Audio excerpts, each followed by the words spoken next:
There are tons of business podcasts to choose from, but only one has the stamp of approval. Kristin Stampini is South Florida's leading real estate entrepreneur and your trusted source for everything real estate. I would like to welcome my listeners and thank you for joining us today for another episode of my podcast, The Stamp of Approval. I'm Kristin Stampini, co-founder of the Stampini team with RE/MAX Services in Boca Raton, Florida. I'm also a certified real estate coach with Craig Proctor and the owner of Global Virtual Real Estate Assistants. I'm a real estate investor and a national trainer and public speaker. The Stamp of Approval podcast was launched to share and educate other realtors, consumers, and other business owners across North America by sharing value and content to my listeners in each and every episode, as well as share my experience and my triumphs and failures and strength throughout my entire life with hope of my audience being able to expand their knowledge on everything in real estate, business, sales, and mindset oriented. So today I have somebody who I have absolutely known for actually since I moved to Florida. I actually waited tables with Amy at Houston's Restaurant in the Water in Pompano Beach. She was going to college, and that was when I moved down to Florida. So I've known, Amy for quite a few years. And basically Amy, she's been in sales and marketing for over 20 years and has specialized in digital marketing for the past 5 years. She and her husband started from nothing, kind of like what I've gone through, and to do their own online marketing throughout the years by trial and tribulation. Today, their agency, Avalanche Multimedia, I hope I pronounced that right, serves several clients by providing services such as website development, SEO, social media management, Facebook advertising, display advertising, retargeting, sales funnel strategy, and more. And just so all of you know, I actually have hired Amy, and she has been absolutely amazing. They have helped countless businesses rank on Google and drive traffic to their websites. So she recently started a project called Biggity Bomb Mom, which I'm a part of, which specializes in teaching mompreneurs, and actually men too, and non-moms, because I'm not a mom, and small businesses how to market their businesses online. Amy is a member of Russell Brunson's Two Comma Club. Two Comma Club. Mm-hmm. Two Comma Club coaching group, and works with some of the best marketers in the world. And I know she just got back from a cruise with him just recently. Welcome, Amy. So excited to have you. Thank you for having me. Yes, Thank you so much. It's great to be here. I am so excited. So today we are going to talk about something that so many, this pertains to any type of business owners or, especially realtors and things like that, that we're going to talk about. Amy's so good, and I've seen her in action with Facebook ads, and we're going to really get into, what to do with targeting and retargeting and how all that works and what that means to all of you. So let's jump right into it, Amy. Yeah, absolutely. I'm happy to be here and happy to help people. I think there's a lot of, misconceptions about Facebook advertising out there, and a lot of, questions that people have. They don't know where to go. They're just kind of throwing money at Facebook and hoping for the best. So I'm happy to help shed any light that I could. Yeah. So talk to us about Facebook marketing. First of all, how should we market? What should we do? Like if I'm brand new at wanting to go ahead and try Facebook marketing, where do I start? Well, the first thing that is most important at the very elementary level is that you definitely have to have a Facebook business page, because you can't advertise from that. I always encourage people to not just boost Facebook posts, but to get into business Facebook Manager, which is business.facebook.com. And start an account where you can run your ads from a specific, dashboard. And that's going to give you all the analytics. It's going to tell you how many clicks, what you're paying, the cost, and so many other things. Video views. If you're looking at video views, you can just see much more in-depth analytics right there. But then really when you're looking at advertising on Facebook, so the power of Facebook is in the targeting that it has. We share our lives on Facebook. I don't think I have to convince many people that Facebook is a great place to advertise. But, if you think about it, we have always advertised where people are entertained, right? We've always advertised on TV, radio, et cetera. So Facebook is somewhere where people go to be entertained. In fact, I think there's a statistic out there that something like every 5 minutes or something that there's, people are on Facebook. Billions of people literally use it.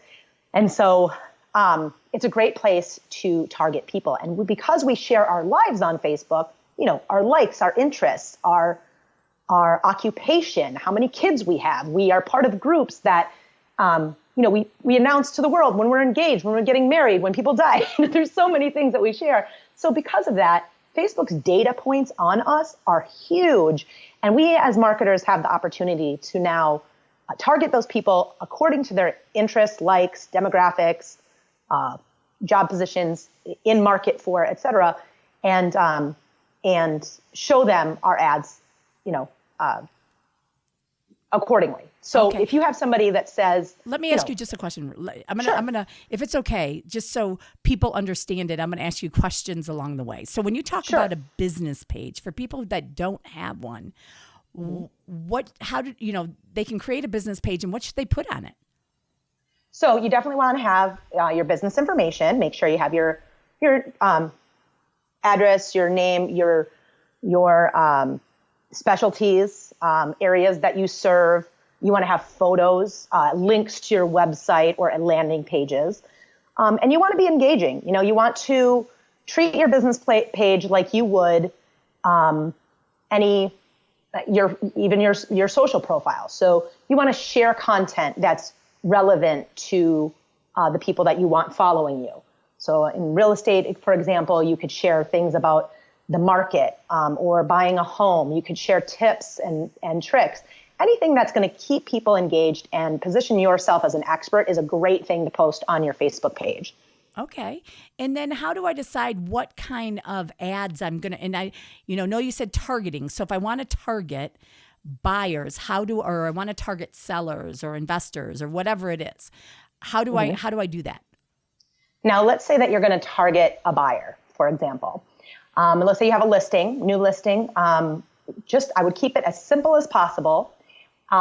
Maybe at the top of it, put, the image that you use is the best image you have of that property, whether that glowing thing is about the kitchen or the front of the house or the yard or whatever, the best photo you have of that property, put it up.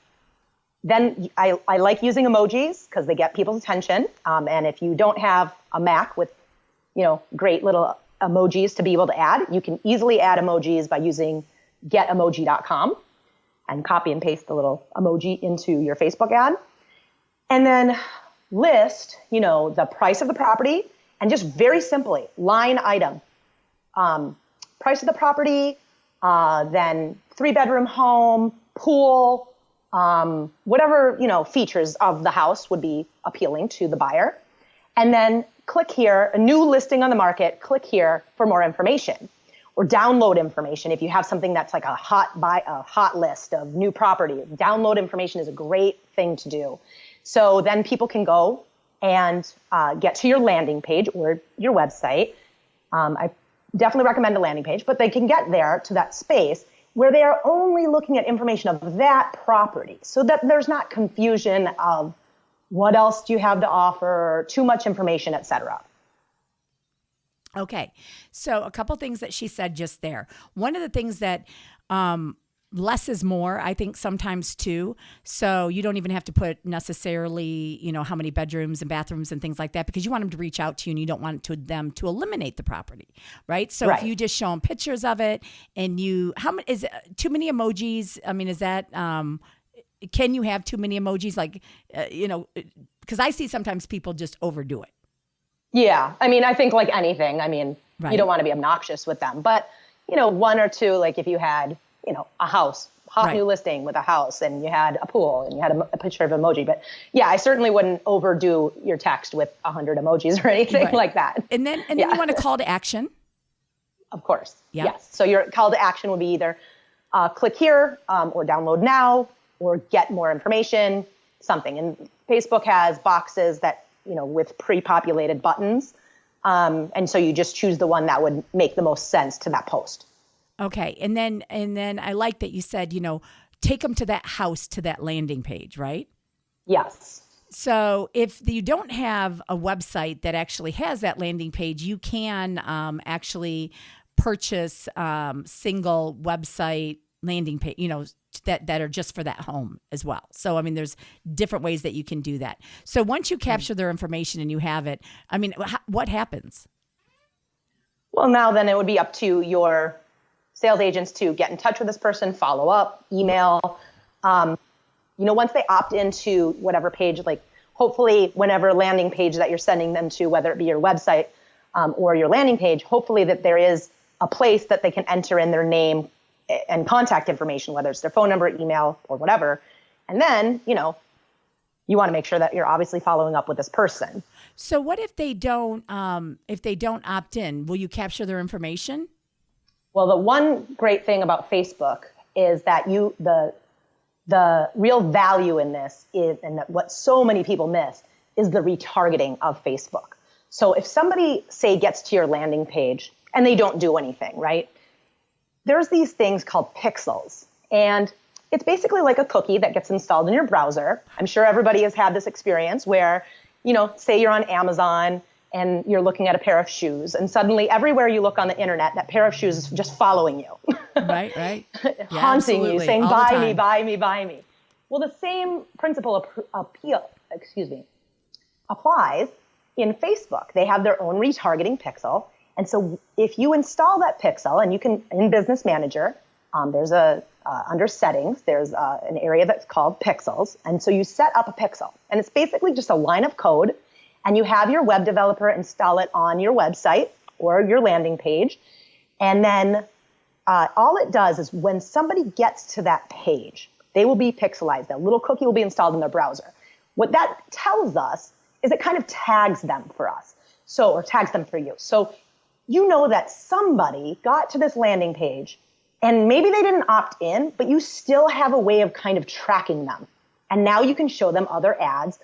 And it's like list building, kind of like if somebody opted into an email list, now you have an email list of, say, Boca Raton buyers, and you have an email list of West Palm Beach buyers. The same principle applies using Facebook pixels.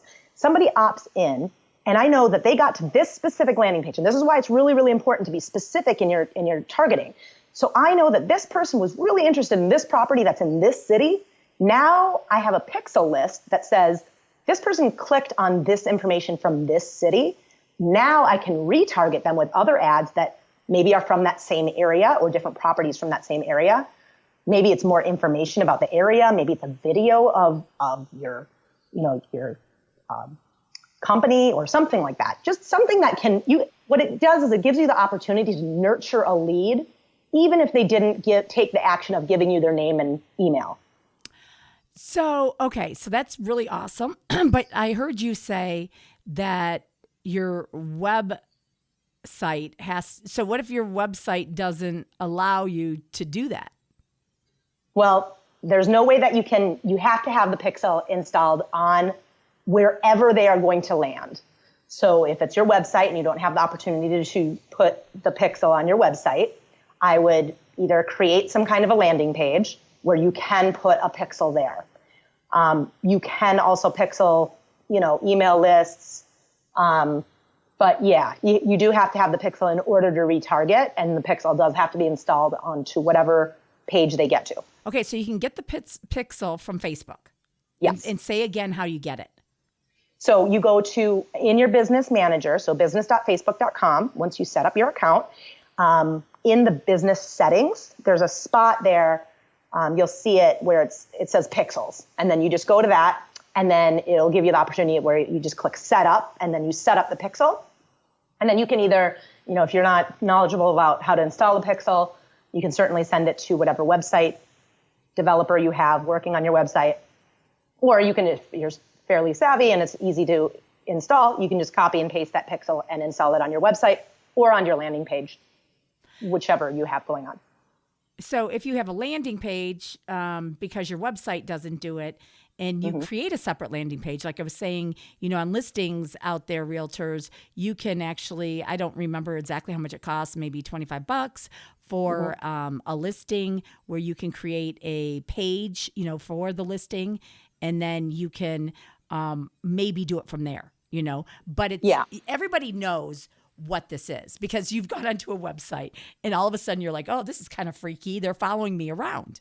But what an amazing idea, you know? So Absolutely. If you're targeting this person that likes, for example, your Boca Raton home for whatever price and whatever it is, and then you're able to take that and follow the people so you can direct it with other things that come on the market, right? For that Absolutely. person. Absolutely. And I mean, it doesn't cost anything if you can do that, right? It doesn't cost anything to retarget them. Well, it just, you just are charged the same way as for advertising costs, you know, per impression or per click, when you're retargeting. But no, it doesn't cost you any additional setup or anything like that as far as as far as Facebook is concerned. Wow, that's pretty awesome. And then how much are people usually spending, do you know, on an ad like that? Well, it kind of depends. I mean, I've seen, depending on the area, how big it is, how many clicks. What's wonderful about Facebook advertising is that you can set it for as little as, say, $5 a day up to, $1,000 a day if you really wanted to. And you have the opportunity to control your budget. So let's say you conservatively say, I usually recommend about $10 a day to test something. Because at $10 a day, so at 30 days, that's $300 a month in advertising costs. You're going to get a good idea of how many people can click. And you're just going to get a good, testing budget to start with. And you know what? You can see after a few days of running an ad, you can see if people are clicking, what they're doing. And then what's lovely is that you can now adjust. So if you feel that people are not clicking, well, then we just need to change the messaging in the ad. Or if people are clicking and then they're getting to, the website or the landing page, but they're not taking action, well, then the message in the landing page or the website needs to change. So you have an opportunity to kind of dissect and identify where there's maybe a bottleneck in your advertising. Yeah, I mean, that's so true. So, you and I have talked about that before. Like if somebody is clicking on your ad, the ad's working. And then if they go to a landing page and they haven't opted in to the landing page or given you any information, that means that something's wrong with that landing page. It's, it doesn't give them it's mixed messages. It doesn't give them the right information. There's a reason why they're not opting in on the landing page. So you got to fix the landing page. Now, if they've opted in for the ad and the landing page and they've come to you and then you're not calling them enough, then that's another issue. So, I mean, you can always, like you said, you can dissect exactly in marketing, you can dissect exactly where the issue is. So absolutely. And it really depends and you have to track it and figure it out. What I found with Facebook is at $10 a day, for a buyer targeting, you're looking at possibly $5, $7 a lead.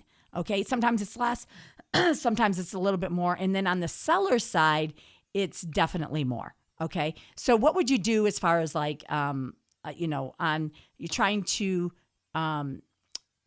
run an ad to get more listings? Can you give them an idea on that? Sure. So, you want to target people that obviously homeowners. So you have to think about the area, the homeowners, maybe entice them. Whenever you're trying, no matter what you're marketing, if you think about the audience, right, there's a couple of different ways. There's 3 different types of traffic. And I get this from Russell Brunson. He talks about there's cold traffic, warm traffic, and hot traffic, right? So cold traffic are people that don't know about you. They only know about their problem. They don't know that even it's possible to list their home or what the process is of listing their home. Like, is my property even worth anything? What's the market like maybe? Whereas hot traffic, they know about you. They know they can list their home. And they're ready to go right there. So your messaging to these 2 groups of people should be vastly different. So if I was going to attract a a cold lead, somebody that is maybe just problem aware, right? So the messaging in your ad has to speak to that. Maybe, hey, did you know that find out what your home could be worth? Area properties in your city, in that particular city, are up XYZ amount. Find out now to see how you could list your home and make money. That kind of thing. So you want to pique interest, and you want to give them education so that they learn more about you and then they trust you. Yep.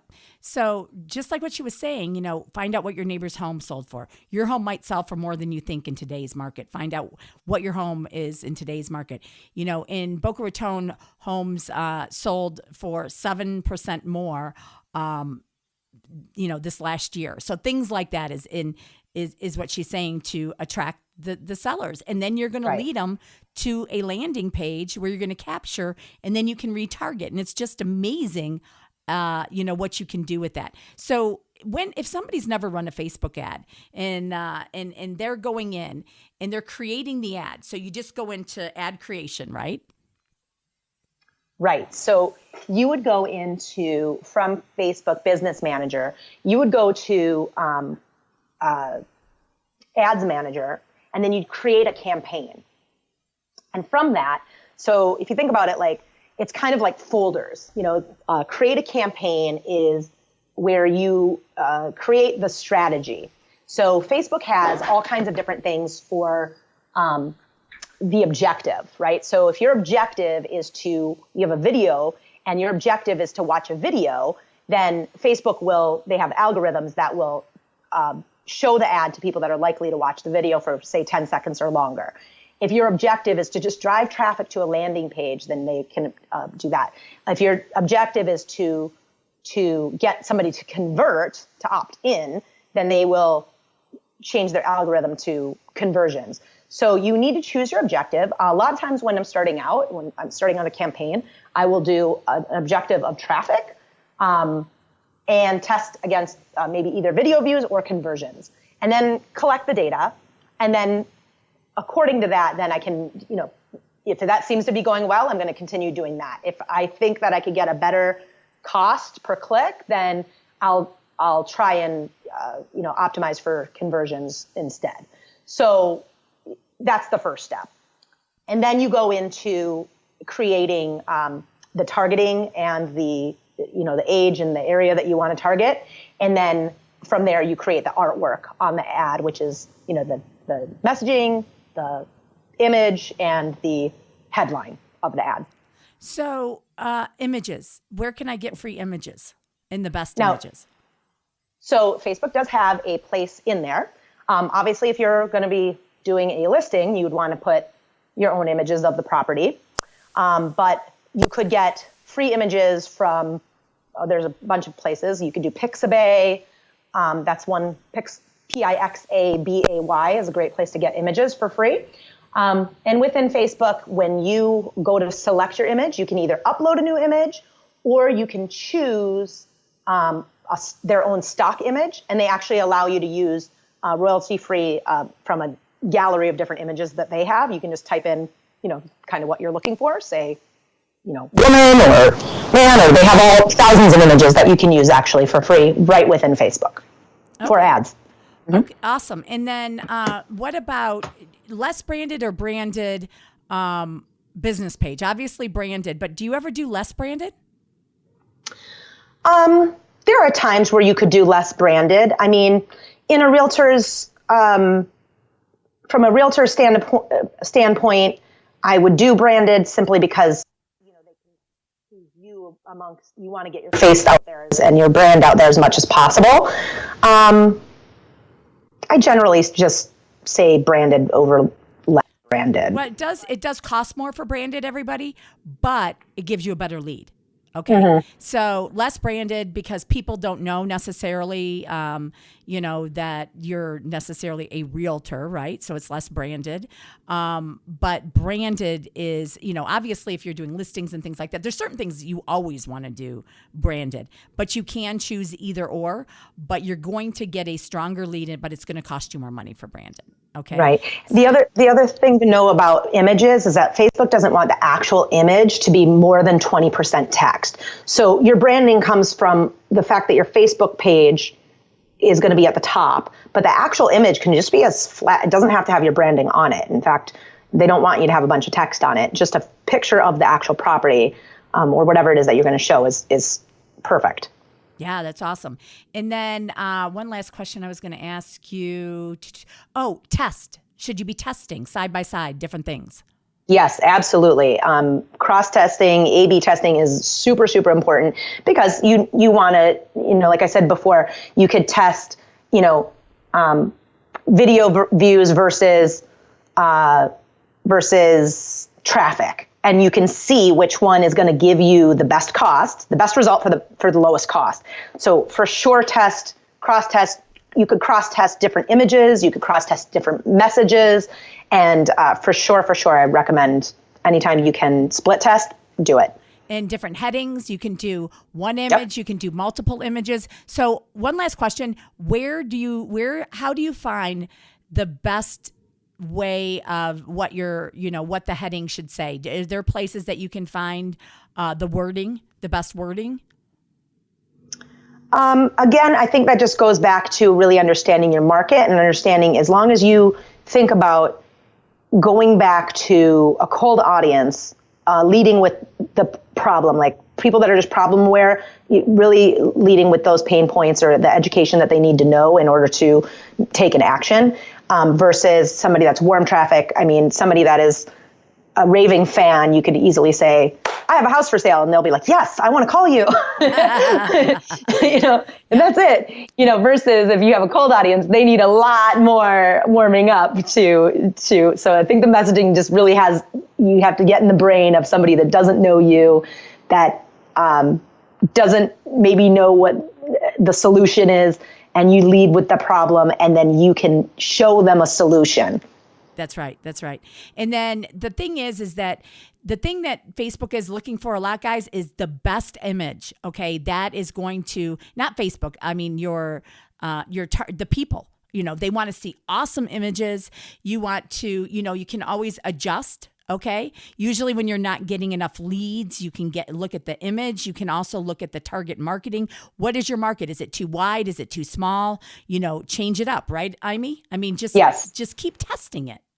Yeah. Yep, absolutely. You can just duplicate, you can take an ad and rerun it with a different audience. You can create audiences that are specifically for different neighborhoods. You could create an audience that has different age demographic, maybe, different interests, and you could cross-test the same ad with two different audiences even and see which one gets you a better result.